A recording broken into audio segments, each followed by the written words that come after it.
Olá, bem-vindo ao meu canal. Eu sou André Maurício, professor de desenho e pintura, e hoje eu vou te explicar um pouco sobre as cores.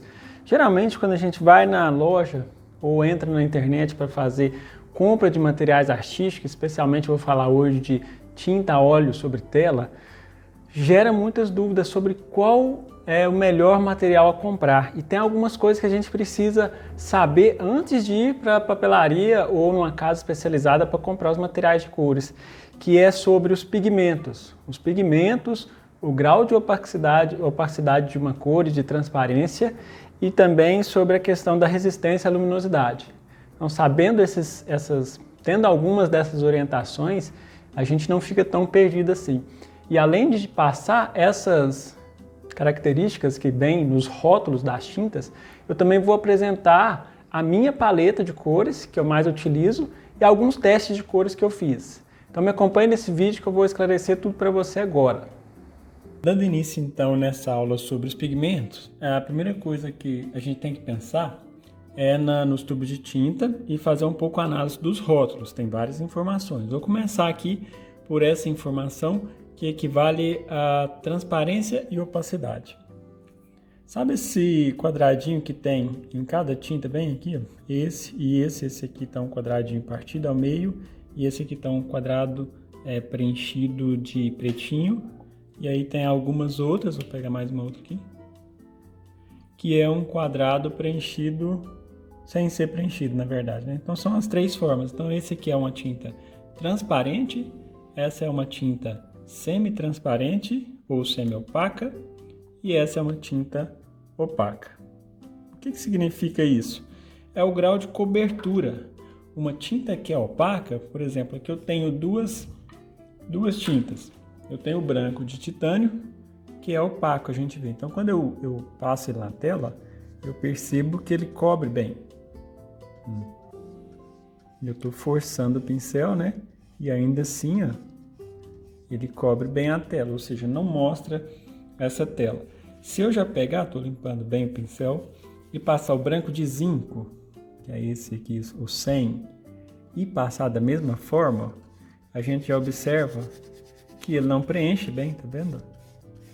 E aqui eles aparentam ser exatamente idênticos. Daí a importância da gente saber isso a respeito de cada tinta. Às vezes a gente está tentando pintar com uma tinta, não está conseguindo preencher alguma coisa, pode ser por isso. Essa é a tinta semi-transparente. Olha que nem é transparente ainda, né? E aqui eu tenho um outro exemplo, vou limpar também o pincel aqui, com amarelo cádmio escuro. O amarelo cádmio escuro da cor fixa, a gente olha aqui atrás dele, ele tem um pigmento, também o quadradinho está preenchido de preto, significa que é opaco, né? Quando eu passo ele na tela, ela vai preencher bem. Ou seja, eu vou conseguir cobrir. A cobertura da tinta opaca é melhor do que a cobertura da tinta transparente. Agora eu vou passar esse amarelo indiano. O amarelo indiano, ele é uma tinta transparente, a gente vê nesse quadradinho aqui atrás. Quando eu passo ele na tela, acontece isso. Além dele ser mais escuro, né? Porque aqui no branco é a mesma cor, né? Vamos dizer assim. Aí ele não cobre muito bem. Então é basicamente isso. Eu vou até exemplificar aqui numa pequena pintura para a gente perceber onde se aplica ou não isso. E agora, partindo para uma exemplificação, né? Eu tenho aqui o amarelo que é opaco, o cádmio claro, o cádmio escuro, né? E eu tenho o amarelo indiano que é transparente. Eu coloquei mais duas cores que eu não tinha falado antes, que é o azul ultramar, ele também é uma tinta transparente, a gente vê o quadradinho vazio ali, e o alizarin crimson. O que tem para a gente na prática importância essa afirmação? É indicado quando eu vou pintar uma área de luz, isso aqui é uma área de luz, uma área mais iluminada, eu trabalhar com cores mais opacas. Então eu estou acentuando a luz. Essa é uma pintura, uma parte de uma pintura já seca. Então eu acentuo aquela luz e depois com o pincel sem tinta ou com o mesmo pincel eu venho esfumando um pouco. Então, cores mais opacas são ideais para preenchimento de base, quando a tela está sem preencher, e para acabamentos em partes iluminadas. Já a cor que é transparente, igual essas duas, e o amarelo, então vou usar o mesmo amarelo, ele é ideal, apesar dele ser mais escuro, mas ele é ideal para partes de sombra.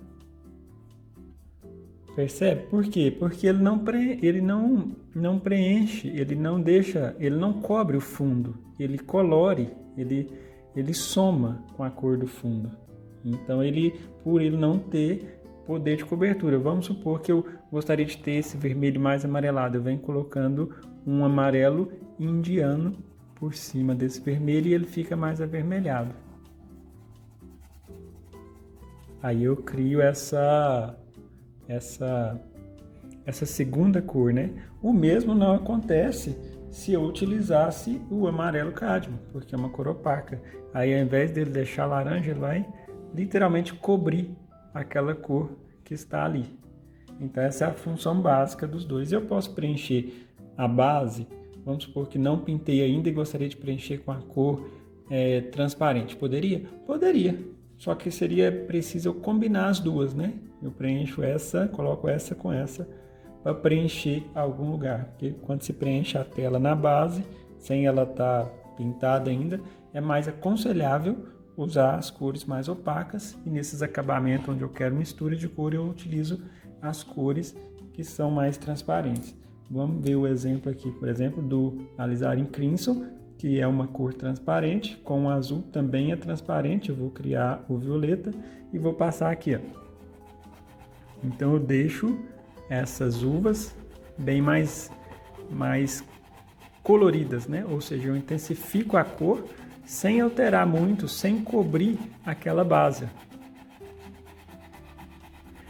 Aí é claro que, alinhado a isso, eu vou encostar uma pontinha do pincel no mídio, ela vai ficar um pouco mais diluída e eu vou conseguir aplicar isso que a gente chama de veladura, que é uma tinta um pouco diluída por cima daquela área, sem cobrir, né, sem tampar todo aquele fundo. Então, o conhecimento dessa questão de transparência e opacidade, né, ela se refere a como a gente vai trabalhar, né, no acabamento das cores. Percebe como ficou bem mais intenso, né? E eu posso combinar duas cores transparentes. Eu posso combinar o vermelho transparente com o amarelo transparente. Eu vou criar um laranja transparente para passar aqui, ó. Dessa forma, a cor fica bem intensa, sem eu, vamos dizer assim, estragar a cor da base, sem modificar, sem cobrir, né, aquela base. Um pouquinho de azul com vermelho. Então, dessa forma eu já acentuo. Por exemplo, o verde que tem de uma fruta que está por baixo aqui. Eu tenho a cor transparente azul. Eu vou passar uma camada de azul, aquele verde vai ficar ligeiramente azulado. Ou seja, vai ficar um verde um pouco mais escuro, porque o azul escurece, e porque o verde, o azul somado ao verde, vai ficar um verde azulado.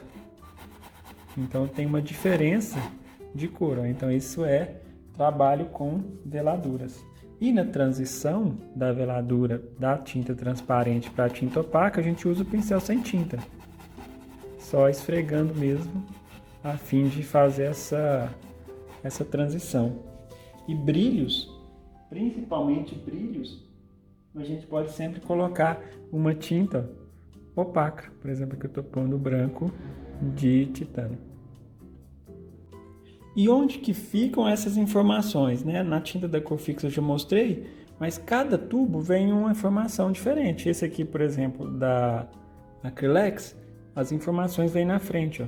Esse é um vermelho da China, ele é semi-transparente. Esse aqui é uma tinta da Winsor & Newton e ela é transparente. A gente vê aqui. Esse é um branco da tinta Lefranc, ela já está de ladinho aqui, ó. E é coloridinho de azul e não de preto. Então sempre sair procurando no rótulo onde que tem. Infelizmente pode ter algumas tintas que não vêm essas informações, aí não dá para a gente ter uma ideia, aí a gente precisa testar a tinta para descobrir se ela é opaca, se ela é transparente ou se é semi-transparente, mas com o tempo aí de prática a gente já vai batendo o olho e já vai identificando se ela é ou não, né? Qual característica dessas que ela vai apresentar. Outro fator importante é o grau de solidez à luz. Essa informação vem nos tubos de tinta, nessas estrelinhas que tem do lado desse quadradinho que fala sobre transparência, se é transparente ou se é opaca a tinta, certo? O que a solidez indica? A resistência da cor, né? A solidez da cor à luz. Aqui eu tenho uma tinta com 2 estrelas, então ela já não é ótima, né? É porque quando tem 3 estrelas ela vai ser excelente. Quando tem 2 ela é muito boa. E quando a gente tem uma, ela é moderada. Então, essas tintas que tem essa única estrelinha aqui, são tintas que eu até recomendo não utilizar. E nas tintas importadas também tem isso, às vezes com outros símbolos, né? Esse símbolo da estrelinha é na tinta nacional. Aqui a gente tem na tinta da Rembrandt, eu tenho aqui 3 cruzes, que é referente a essa mesma informação, a uma tinta de alta solidez. E aqui eu tenho uma tinta da Winsor Newton, que é uma marca profissional também, muito boa essa marca de tinta, e a permanência dela é A, ou seja, é a melhor. Então aqui já é por letras, né? Já não é exatamente por números. E tem esse número romano aqui atrás, né? Ó, Solidité à la lumière. Meu francês está péssimo. Mas é isso aí, essa é uma tinta de alta solidez também. Então sempre ficar de olho nisso para a gente diferenciar, e se quiser trabalhos mais expressivos e duradouros, é melhor a gente dar preferências por essas tintas de alta solidez. Vou apresentar agora mais uma informação que também é de grande importância. Aqui, ó. Nós temos aqui duas cores do mesmo nome, né? Apesar de estar escrito vermelhão chinês, aqui está escrito vermelho da China, mas o princípio é porque seria basicamente a mesma cor. E aí a gente tem informações além, a terceira informação agora, que vem além do que a gente já viu: grau de solidez, transparência e opacidade. Agora vem esse número aqui, ó. 2 letras e algum número. Sempre vai ser isso, ó. 2 letras e algum número. O que significa essas letras? Sempre o P significa pigmento e o R é o nome da cor. Existe uma tabela que se chama Color Index, né? Índice das cores, ela está em inglês porque esse foi um sistema criado, né, pelos americanos, que a gente tem os nomes sempre iniciando com P e depois uma letra. Então, quando tiver P e W é porque é pigmento white, ou pigmento branco. PO, pigmento laranja. PB de blue, né, pigmento azul. PG, verde. PBK, black, né, preto. PY, amarelo. PR, vermelho. PV e PBR, que é o brown, que é o marrom. Tem algumas cores que são bem semelhantes no rótulo, inclusive quando a gente abre também. O que diferencia elas? Por exemplo, esse aqui é o verde esmeralda, da Corfix, ele tem um pigmento verde 7, ele é uma tinta semi-transparente ou semi-opaca, né, de alta solidez. Essa aqui também é um verde, só que veja só a diferença. 1, 2, 3, né? Ó, são 3, não sei se está dando para ver direitinho, vou tentar dar o zoom aqui direitinho. São 3 pigmentos, ó, PG7, PY83 e PBK. Significa que tem pigmento green, verde, pigmento yellow, amarelo e pigmento BK, que é o black. Então, na verdade, esse verde, ele não é somente verde, ele é verde, amarelo e preto. Já esse outro verde é somente verde mesmo. Ou seja, essa é uma cor monopigmentária. E por que isso é importante a gente saber disso? Vou dar um exemplo aqui. Um dos melhores exemplos que a gente pode ter em relação a essa questão da importância de uma cor ser monopigmentária, não, é em relação às tintas. Aqui eu tenho duas cores que se chamam alizarin crimson de marcas diferentes. Esse alizarin crimson da direita, ele é PR83, certo? É uma tinta lá transparente com um grau de solidez muito boa, né? Lembrando que grau de solidez, essas duas estrelinhas aqui, se ela fosse 3 seria excelente. Tem algumas cores que elas são assim, né? Muito boa. Não quer dizer que não seja ruim, né? Mas veja só, mesmo ela sendo com essa característica, a gente vê essa outra tinta aqui, também é alizarin, que foi a segunda que eu coloquei aqui. A gente vê que os pigmentos utilizados para fazer essa cor foi PY 110, amarelo, PR 177 e PG 7. Então, na verdade, essa cor não é uma cor única, são 3 cores que tem nela. E aí vamos ver o que acontece quando tem essa característica. Aqui eu tenho o primeiro alizarin crimson, que é monopigmentário, da cor fixa. Eu vou colocar uma pelota de tinta aqui e vou começar a fazer uma escala de degradê. Fazer a escala é começar a acrescentar branco aos poucos. Então a gente percebe uma cor bem intensa, né? Uma cor bem viva. E eu vou pondo aqui do lado. Mais um pouco. Cada vez que eu vou pondo branco, eu vou clareando mais. A gente chama isso de escala de valor, né?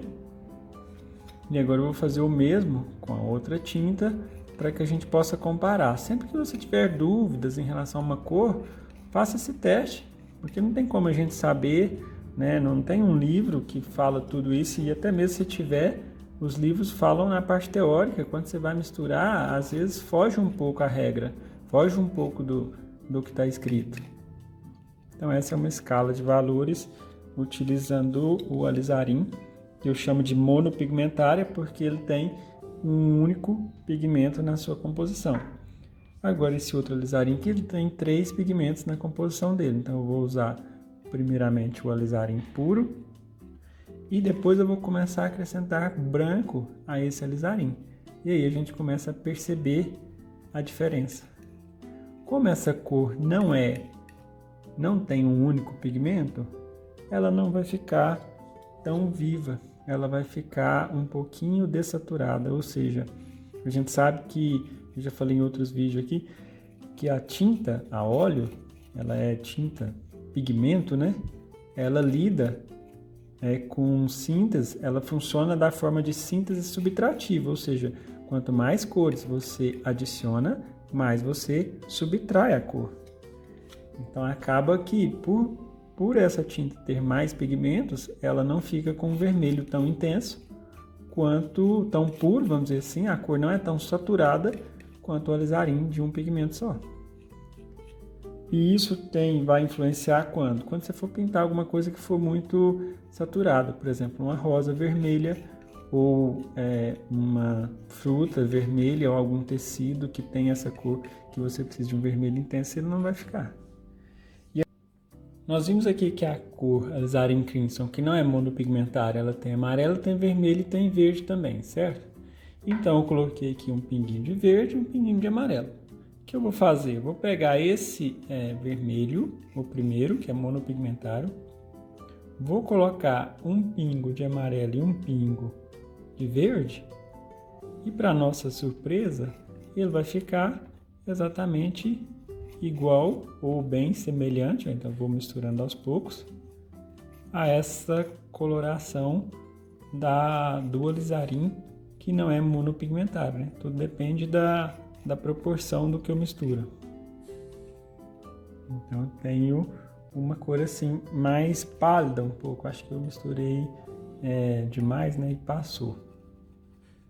É preciso ir pondo aos poucos para comparar, mas é só para a gente perceber que dá para chegar na cor. Então estou pondo aqui um pouco mais de azul e mais branco, dá para chegar naquela cor, mas o contrário não dá para fazer. Eu não consigo chegar essa cor que está dessaturada nessa coloração mais viva, a não ser que eu espere secar a tinta e venha e coloque outra cor por cima. Então isso vai dar um retrabalho muito grande.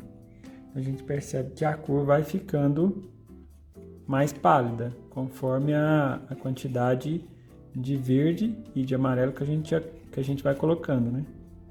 Acho que quase deu agora. Isso, quase deu. Um pouquinho mais branca e ela aproximaria, né? Então esse que é um ponto importante da gente sempre avaliar no momento que for escolher a tinta aí para pintar. Se você quer alguma coisa que é muito saturada, vai pintar, por exemplo, uma rosa, esse aqui talvez já não seria muito ideal. Ou uma maçã vermelha, uma roupa vermelha intenso.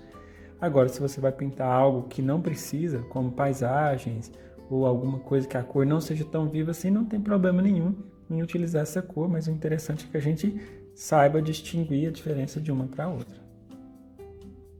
E muitas das vezes, essa questão do pigmento, eu vou pôr aqui o laranja, para a gente ver isso. Esse é um laranja da cor Fix. Ele tem o número 55, ele é G1. Essa é uma outra característica de alguns fabricantes, né? Esse G1, ele é laranja, só que aqui atrás está escrito PO5, que é pigmento laranja, e PW, de white, pigmento 6. Então significa que essa tinta não é somente laranja, ela é laranja e branco, é o G1. Agora eu vou pegar o mesmo nome praticamente, o vermelho cadmo alaranjado, ele é G3, e o que a gente vê aqui atrás, que ele é PO, só tem uma letra, né? Então isso aqui significa que só tem uma cor, eu vou pôr ela aqui, ó. No vídeo, às vezes não tá tão diferente assim, porque a iluminação fica muito viva em ambas as cores, né? Mas vou tentar esparramar aqui para ver se dá para identificar isso. Ó. Essa é a cor laranja G1, que tem um pouco de branco. Essa é a cor laranja, que não tem o branco. Então ela é bem mais viva e bem mais saturada. Também é mais cara. Aí por que acontece isso? É porque os fabricantes pensam assim, existe o estudante e existe o profissional. O estudante não vai poder perder muito material que está aprendendo, então ele vai optar por essas tintas mais baratas, é chamada de paleta tradicional, né? Que a cor Fix apresenta. Então essa é a paleta, uma tinta G1. Tem também G2, tem G3 e tem até G4 na cor Fix. Em outras marcas, outras tintas, né, outras fabricantes, vamos dizer assim, também apresentam essas características. A Winsor & Newton, por exemplo, que é uma tinta importada, ela tem vamos dizer assim, dois tipos de tinta. Tem outra ainda, né? Tem a Artisan também. Mas eu vou falar dessas duas. Essa é a Winsor & Newton, ela é a série Artis. Essa Artis é profissional, da minha esquerda. E essa Winsor & Newton também, só que da Winton. Aí a Winton vai ter muito pigmento assim, ó, que tem branco. E ele vai ser mais barato. Então o que eu faço? O nosso amarelo ocre, o nosso que eu falo, porque é nacional, né, da cor fixa, o amarelo ocre 53, ele tem PY42, PY42 e PW6. Ele tem branco também, tem white. Já eu tenho um tubão da Winsor & Newton de amarelo ocre, que é uma tinta que usa bastante, que é PY43 só. Então significa que ele é um pigmento monopigmentário, ela é uma tinta monopigmentária. Isso vai ser muito bom, principalmente quando eu for pintar algum rosto que eu for usar amarelo ocre. Se eu misturar um amarelo ocre que tem branco e essa cor for na sombra, eu vou ter uma cor pálida. Então é preciso ficar atento que às vezes mesmo uma mesma marca tem cores bem diferentes de uma da outra, só por ter essa linha profissional ou por ser a linha estudante, né? Interessante também a gente fazer testes de cores, porque para descobrir qual é a cor, né? Se caso você tiver a oportunidade de comprar uma tinta importada, quiser testar uma tinta importada, ou se, né, por alguma ocasião for viajar para o exterior, ou mesmo tem casas especializadas de tinta importadas pela internet também, e algumas físicas aqui no nosso país, o que a gente pode fazer? Comparar, por exemplo, a Winsor & Newton, eu tenho, da série Arts, eu tenho Burnt Sienna. É um vermelho meio castanho, né? Meio óxido de ferro, uma coisa assim. Uma cor muito boa para a gente trabalhar. No Brasil a gente não tem essa cor, mas eu tenho o vermelho óxido transparente. Mas como que eu descubro que o vermelho óxido transparente, vou pôr as duas aqui, ó, que o Burnt Sienna é igual ao vermelho óxido transparente? Eu descubro olhando o pigmento. O vermelho óxido transparente é PR101.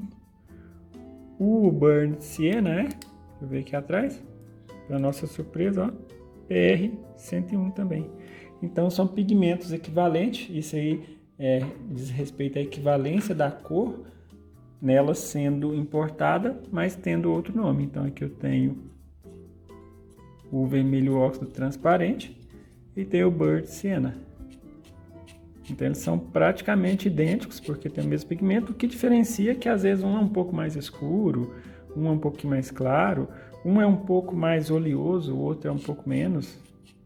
Mas se quiser fazer essa experiência de comprar algumas tintas importadas equivalentes às nacionais, é interessante estudar os pigmentos delas, os pigmentos antes, né? Agora, outro ponto importante, né, é sempre ficar atento às cores. Por exemplo, às vezes elas apresentam o mesmo nome. Por exemplo, eu tenho aqui o vermelhão chinês da Acrylex, eu tenho o vermelho da China da Corfix. Ambos são vermelhos da China. O vermelho chinês eu vou colocar ele aqui e o vermelho da China eu vou colocar ele aqui também.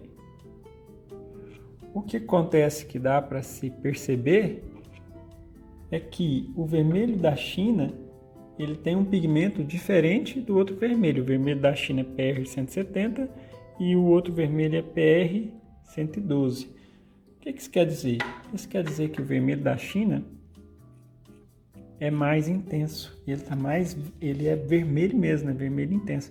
Esse aqui, o vermelhão da China, ele está mais para laranja. E a gente percebe isso quando se acrescenta o branco. Eu vou pôr branco aqui, eu vou ter um rosa. Porque se for vermelho mesmo, quando a gente pôr branco, ele vai puxar sempre para uma tonalidade rosa. Então, quanto mais branco eu colocar, mais rosa ele vai ficar. Que isso vai gerar problemas ou não quando eu for misturar, por exemplo, um vermelho com azul e quiser um roxo. Se ele não for tão vermelho igual esse aqui, tá mais para laranja, eu vou pôr um pouco de branco. Então o rosa já não tem tanta força. Ele já é uma cor ligeiramente salmão. Ou seja, salmão é quando é laranja e branco, né? Se eu colocar, por exemplo, um pouquinho de branco naquela cor vermelho cádmio, alaranjada, essa cor aqui, ó, tá mais pro lado de fria e esse vermelho aqui ele tá mais para laranja, tá mais parecendo um vermelho cádmio claro, né? Então isso pode gerar alguns probleminhas aí no momento que você mistura com outras cores. Então é bastante importante ficar atento a isso. Como que descobre isso? Bom, primeiro, né, com essas dicas aí que eu te dou ajuda. Se tiver alguma dúvida aí, vocês podem perguntar, pode deixar nos comentários também. E o que eu souber eu falo, né, é claro. Se o que eu não souber eu posso pesquisar. E no dia a dia, mexendo, misturando, pesquisando, sempre testando algumas cores. A maioria das tintas que eu utilizo são da marca Corfix. Daqui a pouco eu vou até mostrar o porquê, que eu fiz alguns estudos comparando com a marca, com marcas importadas, né, e vi que ela fica aí palha a palha, é um produto nacional que é muito bom. Vou explicar aqui as que eu utilizo. Lembrando que a Corfix tem a série G1, G2, G3, G4. G1 é paleta tradicional. Branco e o preto não tem como não utilizar. Eu só utilizo o titânio, ao contrário de usar o de zinco, que é muito transparente, como vocês já viram. E o preto eu prefiro esse do que o preto marfim, que o preto de marfim ele é ligeiramente amarronzado. Bom, continuando nessa série de tintas ainda da paleta tradicional, que é GR1, né, G1, eu utilizo o amarelo indiano, é uma cor transparente, ótima para veladuras, né? O amarelo cádmio já não daria muito certo para veladuras. O vermelho da China é uma cor essencial, é uma cor primária insubstituível, muito forte, muito intensa. Até entre as importadas é difícil achar um vermelho tão intenso. Verde esmeralda também, tinta cor monopigmentada, é difícil de achar. E os azuis eu utilizo 3, azul ultramar, azul cerúleo e azul da Prússia. Porém, muito azul ultramar, pouco azul da Prússia. E o azul cerúleo eu uso com bastante cautela, pois ele tem, acho que, se não me engano, 5 pigmentos, 4 pigmentos na sua composição. Pigmento azul, amarelo, verde e branco. Então eu sempre uso com bastante cautela esse azul. O celeste também, que é muito semelhante a ele, também tem vários pigmentos na sua formulação. Desse GR2, né, geralmente na Corfix oferece esse GR2, são pigmentos transparentes, né, de alta solidez e performance. Eu utilizo esses 4. O magenta, o verde cúbico claro, e eu utilizo o verde cúbico também, além do verde esmeralda, porque o verde esmeralda é mais frio e o verde cúbico é um verde mais quente. Violeta permanente eu faço a escolha desse, por ele também ser um pigmento monopigmentar, é só PV23, né? Deixa eu ver. PV23, todos esses aqui são cores monopigmentárias. Então esse é o motivo da minha escolha principal, é isso. Mas não quer dizer que eu vou usar somente esse, né? São os principais que não pode ficar sem. E vermelho óxido transparente, que para mim é um coringa muito usado em muitas coisas. Essa linha do G3, que são pigmentos cádmio com alta concentração, né, são indispensáveis, né? Eu já fiz alguns testes também, como eu disse, vou compartilhar já aqui na sequência do vídeo, mostrando, comparando esses pigmentos com os importados, e assim, eles estão ali palho a palho. Eu utilizo amarelo cádmio claro, amarelo cádmio escuro, vermelho cádmio alaranjado e vermelho cádmio claro. Lembrando que são todas cores monopigmentárias e o cádmio tem essa característica de ser um pigmento bem intenso, né? Bem concentrado mesmo. E o G4, que são os pigmentos exclusivos, né, de alta concentração e altíssima performance, eu utilizo o alizarin crimson e o marrom de Garanza.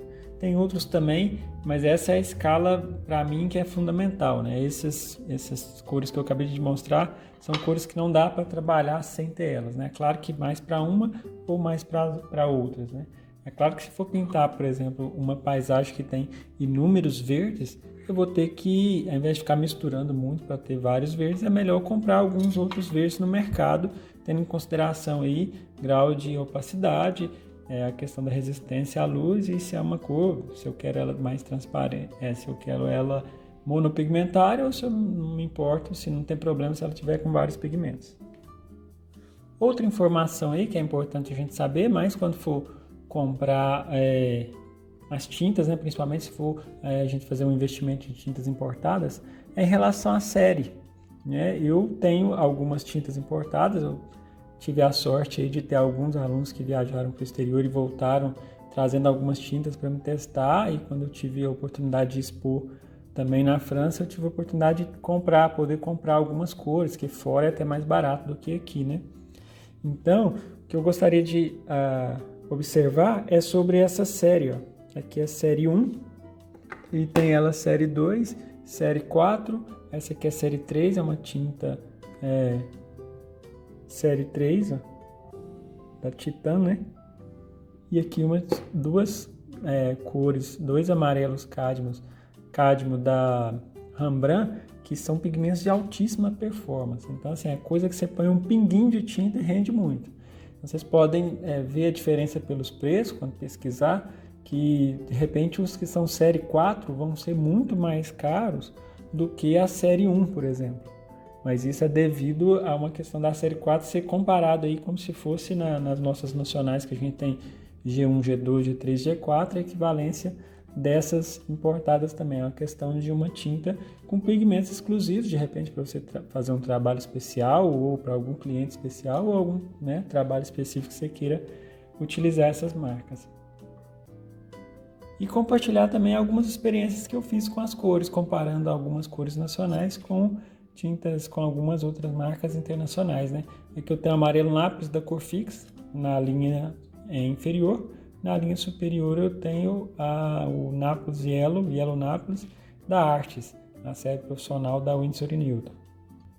Aqui o teste que eu fiz com o amarelo ocre da Corfix, que tem pigmento branco, a primeira, né, colocando branco. Depois eu fiz o teste com os dois amarelo ocre da Winsor & Newton. O primeiro é da Winton, que fica um pouquinho mais claro, bem semelhante ao nacional, e o segundo é da Artes, que é a série profissional, que é um pouco mais pálido, um pouco mais neutro. Então, se for para pintar rosto, que precisa de tons mais pálidos, esse Série Arts profissional acho que é mais indicado do que o da Winton, se caso for fazer esse investimento em alguma marca importada, nessa marca importada, né?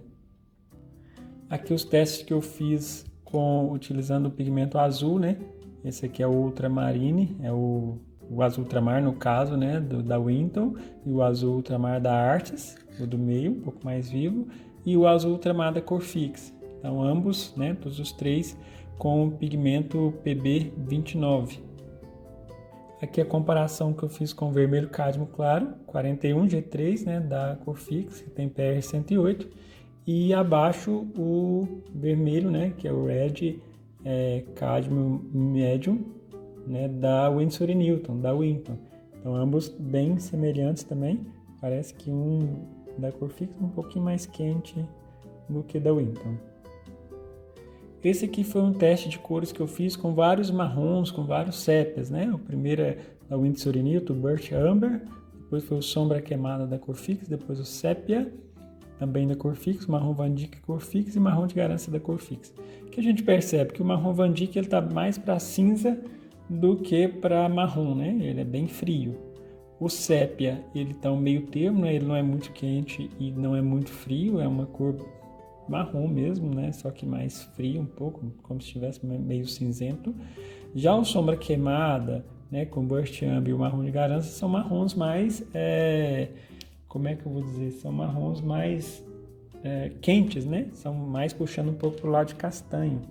Aqui nessa primeira é o Burnt Amber, a primeira escala, essa cor que eu utilizei assim, clareando, né, fazendo um degradê.